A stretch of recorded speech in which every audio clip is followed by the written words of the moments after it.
Kita ke kabar lain pemirsa, mantan Menteri Pertanian Syahrul Yassin Limpo divonis 10 tahun penjara dan denda 300 juta rupiah subsidi 4 tahun bulan penjara. Majelis Hakim juga menjatuhkan pidana tambahan terhadap SYL untuk membayar uang pengganti sebesar 14,14 miliar rupiah ditambah $30.000 Amerika.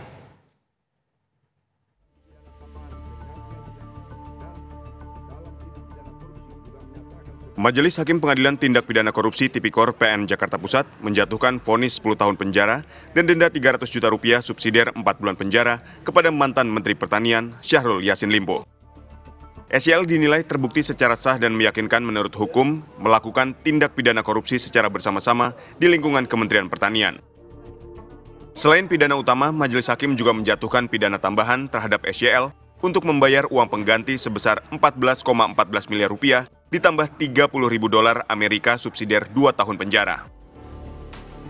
Untuk terdakwa Syahrul Yassin Limpo mengadili 1. Menyatakan terdakwa Syahrul Yassin Limpo tersebut di atas telah terbukti secara sah dan meyakinkan menurut hukum bersalah melakukan tindak pidana korupsi secara bersama-sama dan berlanjut sebagaimana dakwaan alternatif pertama penuntut umum.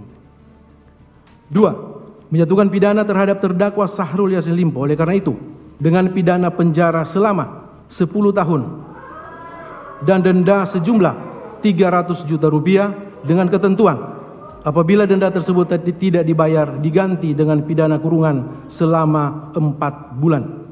3. Menghukum terdakwa Syahrul Yassin Limpo untuk membayar uang pengganti sejumlah 14.147.144.786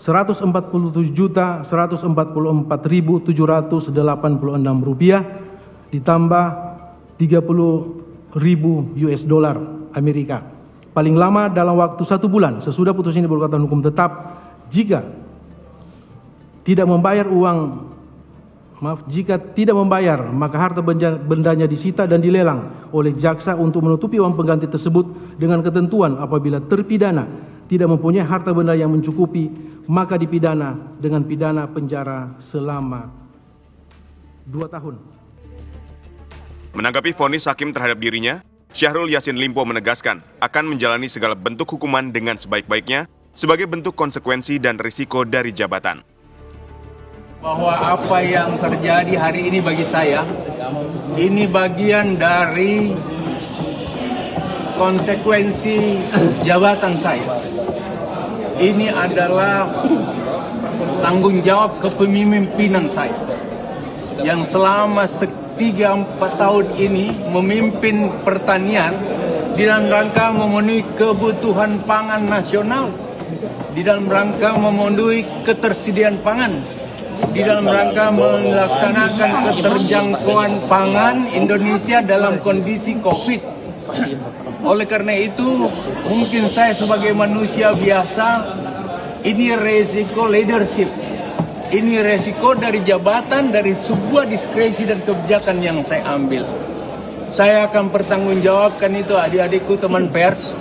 Saya akan pertanggungjawabkan ini, dan saya akan hadapi ini dengan sebaik-baiknya. Dalam perkara ini, SYL disebut bersama anak buahnya melakukan pemerasan atau menerima gratifikasi dari para pejabat eselon 1 di lingkungan Kementerian Pertanian sebesar 44,5 miliar rupiah untuk kepentingan pribadi dan keluarganya. Tim TV One mengabarkan.